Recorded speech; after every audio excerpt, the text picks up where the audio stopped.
Well, hello, thank you for joining me today again on the Church History Trail, and we're continuing here at St Aidan's Church at MAGILLIGAN, and I've come across a bit more information about the churches. So I'm going to read this out to you. It's actually the billboard. It would have been great if I read this at the start, but I didn't. But I'm going to read it out to you now. It's the EARL Bishop Trail, and it's charismatic cleric.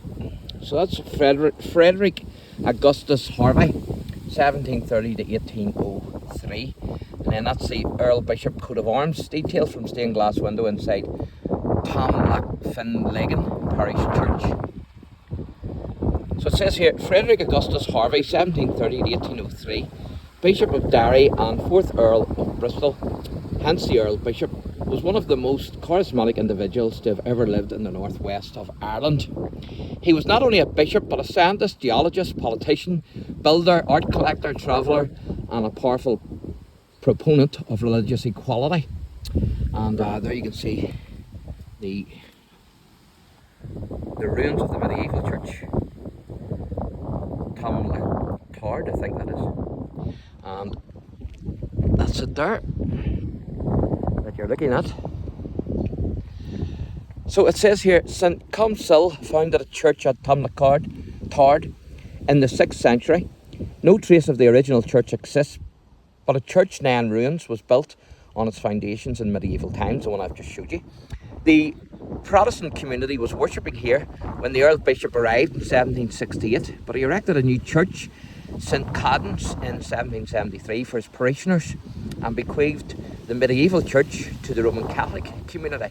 The Roman Catholics made use of it until 1826, when the present Church of St Aidan was built alongside it. So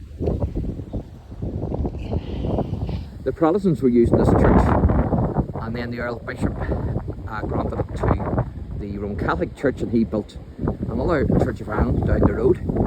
And so the Roman Catholics were using this until 1826, and then they moved in. They built this one and moved into this one, which is St Aidan's Church.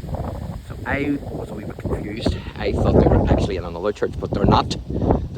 So that church, I thought it was still in use because it certainly looked like it. So that's that cleared up.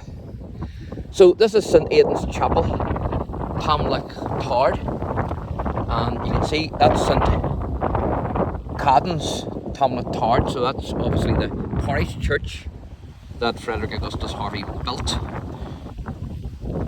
And then that's the old medieval church, St Aidan's grave. So St Aidan's grave is actually there. So it is at that end. So that's fantastic. And that's the grave of Coverter of Denis O'Hempsey from the 17th century, 1695. He was born, he died in 1807, 112 years of age. So that one there then is the man himself, Denis O'Hempsey, playing his harp, and that says Downhill Harp made by Cormac O'Kelly. So I'm going to do a wee video hopefully on that St Aidan's grave, because I wasn't able to locate that, and I'm also hopefully going to do a video on this man here, at least his family, the Allison family grave.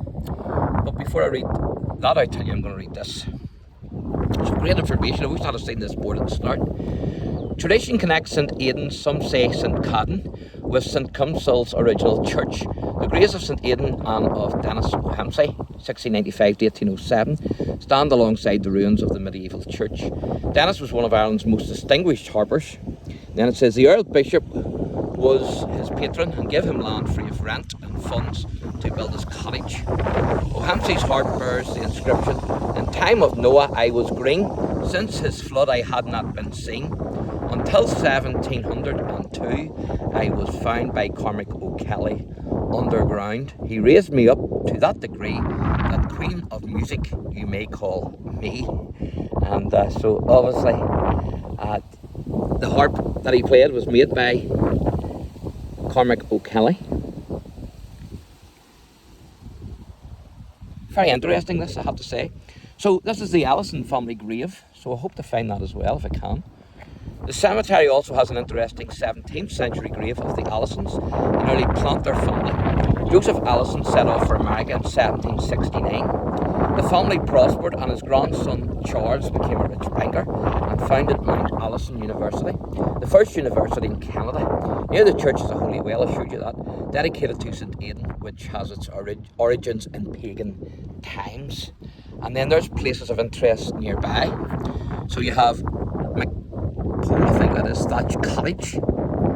It says places of interest nearby and visible from the road include McPole's Thatch Cottage, where the Earl Bishop is alleged to have listened to Irish music, the Bishop's Road from downhill to Limavady, and the site of Croon Abbey, established around 450 AD by St Patrick. And then it says, then there's the Bishop's Road. Try and get in there so my shadow's not blocking it. And it says here, in 1824, Thomas Colby selected the flat eastern shore of Lough Foyle to establish a baseline for the Ordnance Survey of Ireland. A series of baseline towers were established, including MAGILLIGAN and Ballykelly, and using a process of triangulation, the first large-scale mapping of an entire country was completed by 1846. So that's the Minorny, I think that is how you pronounce it, baseline tower, MAGILLIGAN. And then that's Thomas Frederick Colby himself. And then that is measuring the baseline at MAGILLIGAN. So there you go, folks. Leave you with that wee map there of the area.